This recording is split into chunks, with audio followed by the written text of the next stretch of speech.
Mylimieji Kristuje, šiandien noriu, kad pamąstytume apie vieną iš didžiausių iššūkių, su kuriais susidurėme savo gyvenimo kelionėje. Kaip išlikti ramiam nežinomybėje. Kiekvienas iš mūsų susidurėme su laikotarpiais, kai nežinome, kas mūsų laukia, ką daryti toliau, kurį kelią rinktis. Tokiais momentais kyla baimė, nerimas ir netgi neviltis. Būtent tokiais momentais Dievas kviečia mus išlikti ramiais ir visiškai pasitikėti juo. Bet ką daryti, kai viskas taip neaišku, trapu ir laikina? Pirmiausia, priimkime tai, kad nežinomybė yra dalis mūsų gyvenimo ir niekur nuo to mes nepabėgsime. Biblijoje pilna istorija apie žmonės, kurie susidūrė su nežinomybė, pasitikėjo Dievu, net kai nežinojo, kaip viskas susiklostys. Prisiminkime Abraomą, net kai nežinojo, kaip viskas susiklostys, jis priėmė Dievo žodį, o jis tik tais pasakė, susirink daiktus ir eik į pažadėtą žemę. Jis nesuprato, kur eiti ir kaip eiti, bet žinojo, kad Dievas eina kartu su juo.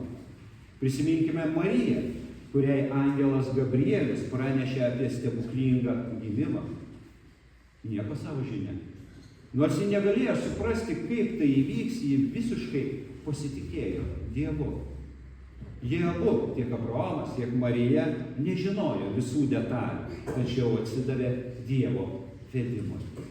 Patarlių knygoje parašyta: visa širdimi pasitikėk Viešpačiu ir nesiremk vien savo įžvalgą.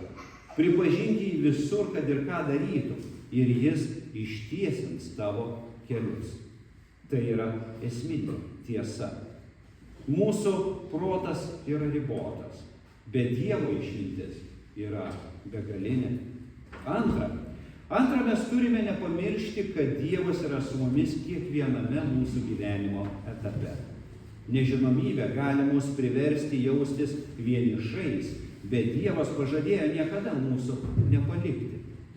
Psalmininkas 23 psalmėje sako: nors einu per tamsiausią slėnį, nebijau jokio pavojaus, nes tu su manimi. Tavo ganytojo lazdai ir vėzdas apgins mane. Net kai mūsų kelias yra neaiškus, mes nesame vieni. Dievo buvimas su mumis yra pagrindinis ramybės šaltinis. Jo ranka mus veda, net kai mes patys nebematome, kur eiti. Trečia, mes turime ugdyti savo širdise kantrybę ir pasitikėjimą. Dažnai mes norime, kad atsakymai ateitų tuoj pat, bet Dievo laikas dažnai skiriasi nuo mūsų lūkesčių ir norų. Prisiminkime, kaip izraelitai turėjo laukti 40 metų dykumoje, kol jie galėjo įeiti į pažadėtąją žemę. Per tą laiką Dievas juos vedė ir rūpinosi jais, bet jie turėjo išmokti pasitikėti ir kantriai laukti. Per tą laiką Dievas juos vesdamas davė daug pamokų, taip ir mums kasdien jis paruošė ne vieną pamoką.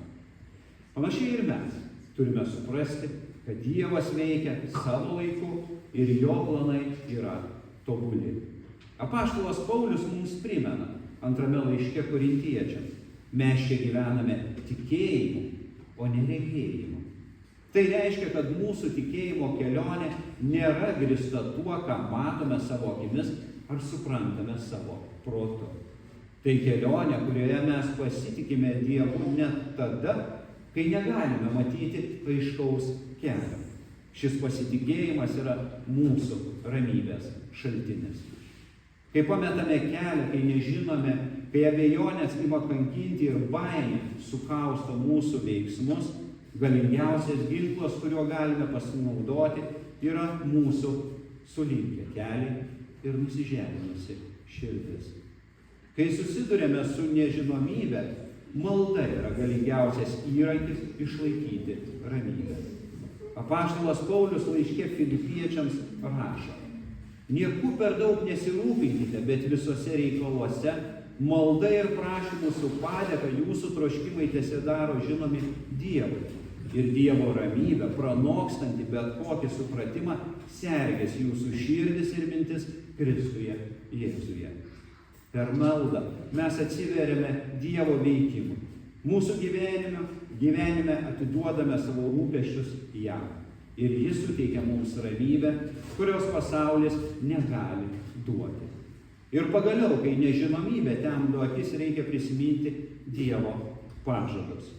Noriu Jums papasakoti vieną trumpą istoriją. Gal kažkada ją pasakojau, kai kas girdėjote, tyliai ramiai paklausykite dar kartą. Kaip mano bičiulis cituodamas klasikus dažnai mėgsta sakyti, kartojimas yra mokslo motina.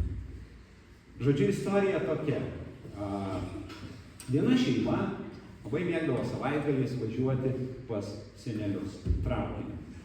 Ir kai ūgtelėjo jų vaikelis, vieną dieną jis nusprendė pasakyti tėvams, kad labai nori važiuoti traukiniu vienas pats. Tėvai turėjo kažkokių reikalų, jis tai išgirdo ir sako, tėveliai, aš jau suaugęs, subrendęs, galiu ir vienas nuvažiuoti pas senelius, nes ne vieną kartą tai darėme, kelionė aiški, sėdo į traukinį, nuvažiuoja, senelį pasitinka ir viskas yra gerai.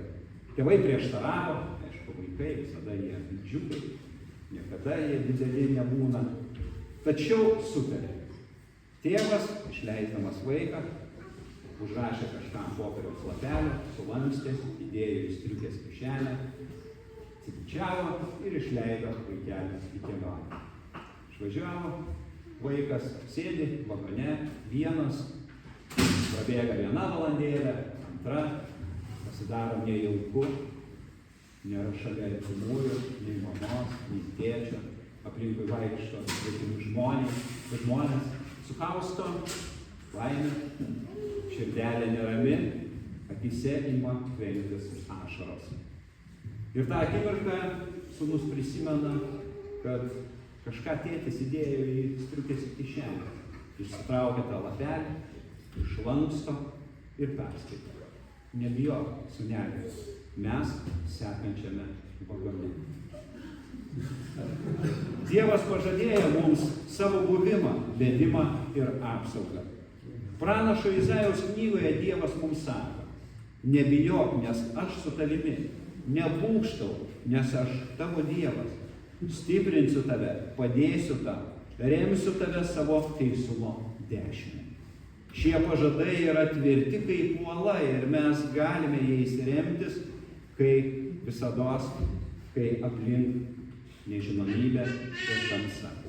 O ištvirtindamas savo pažadus mūsų viešpats Jėzus Kristus mus užtikrina, kad duodama ramybė yra ne tokia kaip pasaulio, nes ta ramybė yra jo ramybė. Evangelijoje pagal Joną viešpats sako, aš jums palieku ramybę, duodu jums savo ramybę. Ne taip aš ją duodu, kaip duoda pasaulis. Ir ten nebūgštauja jūsų širdis, ir ten neliūdi. Pasaulis ramybę dažnai suvokia kaip išorinę gerovę, rames aplinkybės, komfortą ar problemų nebuvimą. Tačiau ši ramybė yra laikina ir labai nepastovi. Kristaus ramybė kyla ne iš aplinkybių, o iš santykio su Dievu. Ji yra dvasinė, gili ir nuolatinė. Tai ramybė, kurią galime turėti net ir gyvenimo audrose ar nežinomybėje. Kristaus ramybė yra jo dovana ir pažadas. Ji guodžia, stiprina ir moko mus pasitikėti Dievo valia. Šiandien šventoji dvasia mums primena Jėzaus drąsinančius žodžius. Te nebūgštauja jūsų širdis ir te neliūdi. Priimkime jo ramybę ir dalinkime su ja su kitais, kad mūsų gyvenimas liudytų Dievo meilę pasaulyje. Neškime Kristaus ramybę į savo šeimas, bendruomenę ir net ir tuos santykius, kuriuose kyla konfliktai. Dievo ramybė pasaulyje sklinda per mus, jo mokinius. Taigi, mielieji, kai susidurime su nežinomybe, prisiminkime. Dievas žino tai, ko mes nežinome ir nesuprantame. Mes galime išlikti ramūs, nes jis yra su mumis net ir tamsiausiamis akimirkomis. Tegul mūsų ramybė kyla ne iš išorinių aplinkybių, bet iš gilaus pasitikėjimo, kad mūsų gyvenimas yra Dievo rankose. Ir net jei mes nežinome, kaip susiklostys ateitis, galime būti tikri, kad Dievas turi planą, kuris yra tobulas. Dievas žino, kas mūsų laukia ir jo meilė niekada nuo mūsų neatsitrauks ir niekada mūsų neapleis.